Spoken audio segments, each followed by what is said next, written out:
notwithstanding the premature glotting from across the border, there are some positive takeaways from Friday's United Nations Security Council meeting on India held Jammu and Kashmir. For one, this was a rare event, the very first such gathering to exclusively discuss the disputed area. By doing so, the global body has indicated that the revocation of India-held Kashmir status is not India's internal matter, as the latter would have the world believe, but a development with dire implications for the region and beyond.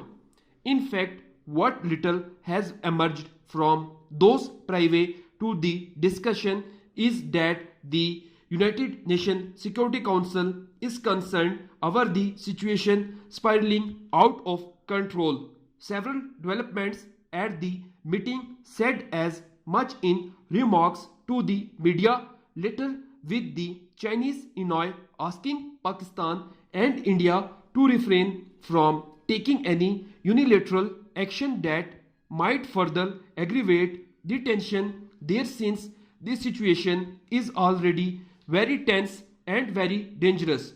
Nevertheless, calls for restraint, while eminently pragmatic, given that IHK has long been a bone of contention between two nuclear-armed neighbors, fall far short of a robust response, although China was comparatively more forceful than other countries in its support for Pakistan's position. And while joint statements are not expected from informal consultation such as the one Friday, the participants refrained from calling an emergency session, something that Pakistan had wanted.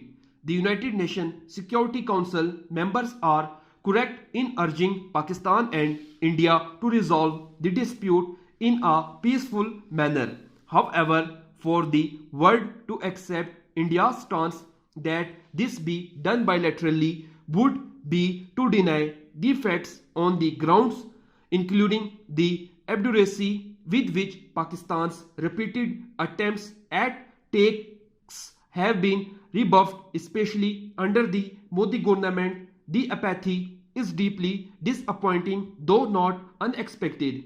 As Foreign Minister Shah Mahmood Qureshi said in a press conference last week, the international community, enthralled to its financial interest, is unlikely to come out with guns blazing against India's revocation of Article 370.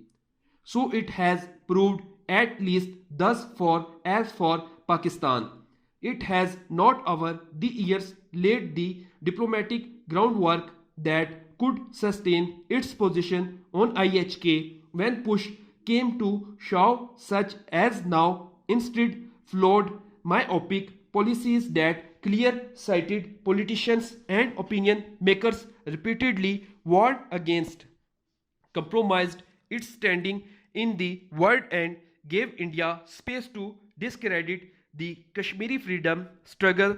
As matters stand, it can be argued that Pakistan should have taken the time to engage with the international community and build up more pressure on the diplomatic front before asking for a United Nations Security Council emergency meeting. Nevertheless, the only way ahead is to continue to press a just hearing on IHK from the world. Updated dictation के लिए मेरे channel को subscribe करें, like करें और मज़ीद आगे share करें।